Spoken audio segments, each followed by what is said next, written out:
Cowboys 1H Ashley Landis, staff photographer file. Baylor Bears wide receiver Jalen Hurd, 5, is tackled by Texas Longhorns defenders during the third quarter of a college football game between Baylor and the University of Texas on Saturday, October 13, 2018 at Darrell Royal Memorial Stadium in Austin, Texas. Ashley Landis, The Dallas Morning News by Matt Mosley, special contributor at Matt Mosley. Matt Mosley, special contributor to SportsDailyFW.com, answered your questions about the Cowboys, Mavericks, Rangers, Stars and college sports in a live chat Friday. Here are some highlights. Q. Will the Cowboys take a quarterback in this year's draft? Mosley, that won't be a priority at all. Even if Kyler Murray was available when the Cowboys are picking, I don't think Steven would let his dad make the selection. You might recall him having to intervene when Johnny Manziel was involved. This regime is all in on Dak Prescott. The Cowboys have a young QB in Mike White they are trying to develop. I do think they need to address the backup situation because Cooper Rush doesn't seem ready for prime time, but that's not going to happen in this draft. Q. Is it too early to predict the Cowboys' second-round pick? Why not? Mosley, yes, it's too early. But if the Cowboys are thinking WR in those first 3 rounds, they will take a long look at Baylor WR Jalen Hurd. He's still raw due to playing RB for much of his career, but he has a huge catch radius. And he's fearless. He's a player that teams will fall in love with during interviews.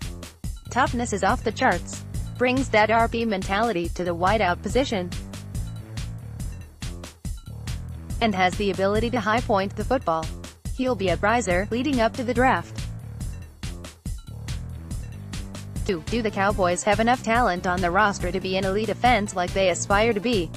Film room. 5 players the Cowboys should target in 2019 NFL Draft, including a potential steal of the entire class. Mosley, Scott Linehan has been thrown overboard in favor of Jason Garrett and Kellen Moore. I don't see that pair immediately turning this into the Chiefs or non-Super Bowl Rams. It will help a lot to get Travis Frederick back at center. Amari Cooper should only get better in this offense. And the hope is that Zeke Elliott continues to be one of the elite backs in the game. I think they look way more formidable heading into next season. And that's before adding anyone in the draft. I'd like to see how Michael Gallup continues to make progress. Can he emerge as a strong no? TWR, and where does Cole Beasley fit into this? Will the Cowboys try to find a skilled Tay in this draft, or do they believe that Blake Jarwin has turned the corner? Q. Are the Cowboys going to have problems re-signing DeMarcus Lawrence? Mosley, I don't see it as a huge problem. I know my longtime pal Clarence Hill has been concerned about potential holdouts, but that's not something I would anticipate at all. There hasn't been a huge holdout for the Cowboys since Emmitt Smith in the early 90s, as far as I can remember. And DeMarcus Lawrence has never threatened to hold out. He's handled everything beautifully, from what I can tell.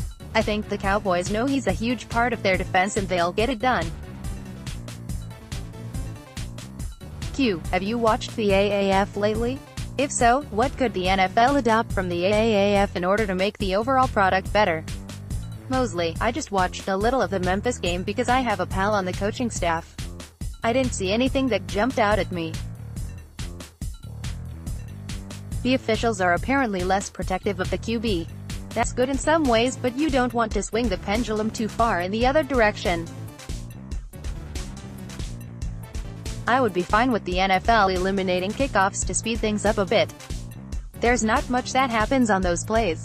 I haven't studied too many of the other AAF rules. I'll try to do better this weekend.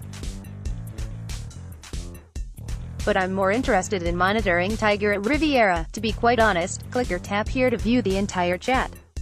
Cowboys College's Baylor Bears chats more in Cowboys news.